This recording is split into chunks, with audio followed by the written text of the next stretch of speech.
Hello everyone, my name is El-Adin Bar. I'm from RobotLab, and what I'm going to talk to you about today is why educational robotics should be part of the classroom today, why even considering that. I come from this generation where digital media was basically that. Many of you in the room here can identify that.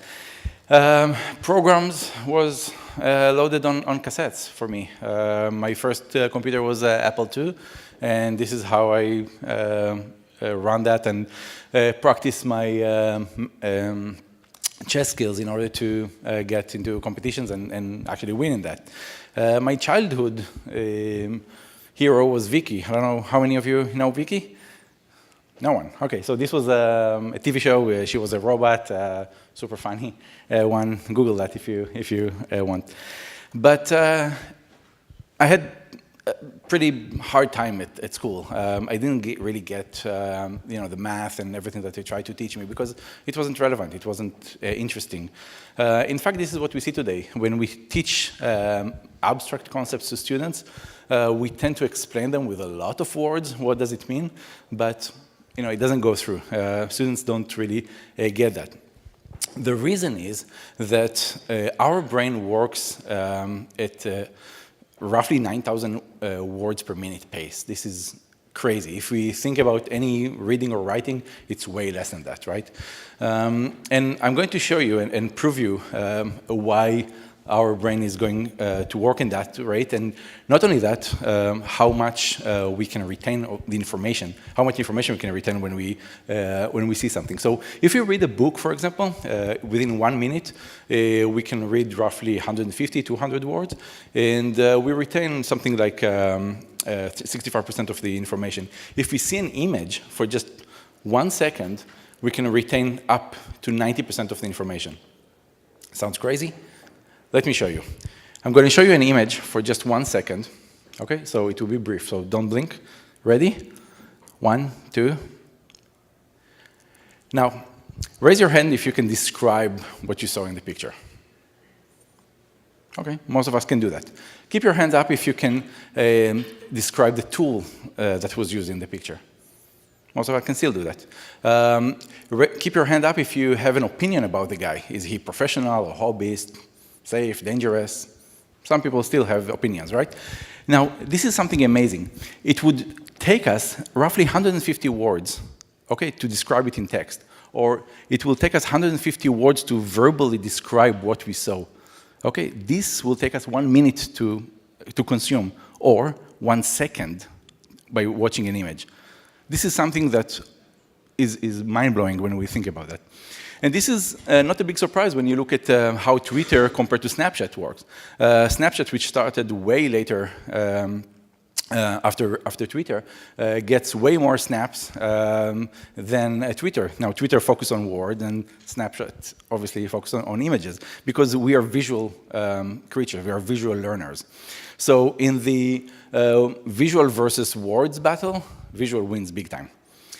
Now, when we see that, it's not a big surprise that our kids are not interested in school, because we force them to think at a pace that doesn't match their brain. Not only that, by providing wordy explanation to abstract concepts, we actually forced our students to look elsewhere, to find interest in other places. But what if there is a different way? What if students could learn in a very visual way? Instead of teaching them about arc length, let them experience that using a robot. I don't need to provide a lot of explanation about arc length and what does it mean in this case, right? Instead of giving them quadratic equations in this form, I can fly a quadcopter in the middle of their classroom and actually show them how the area under a quadcopter, the area that the camera can capture, is quadratically correlated to the height. They'll understand it immediately. And this is exactly what we are doing in Robot. We are created. Engage K-12 is an exciting and interactive platform that converts every class to a STEM class.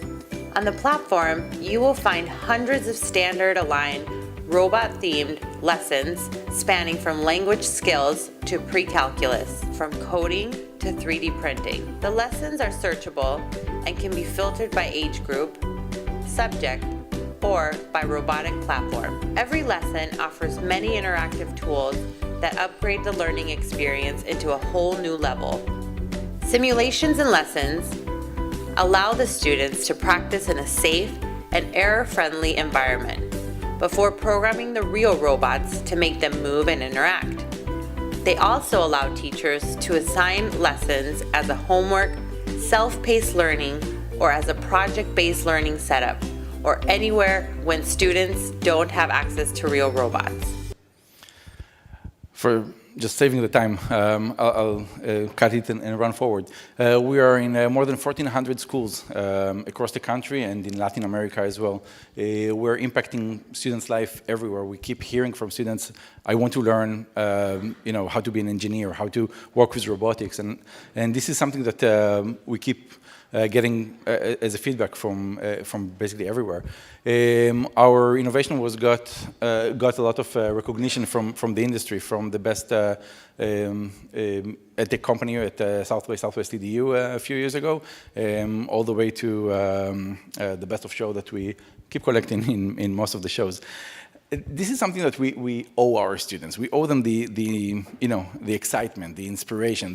We owe them this face which is like, whoa, I want to learn that. I want to understand that. And it doesn't matter if we are teaching them math or trig or storytelling or whatnot. The important thing is that we need to talk to our kids at the pace that their brain works. And this is visual. And there is nothing better and more engaging for students, for kids, than robots that are very visual and moving based on their feedback and their programs.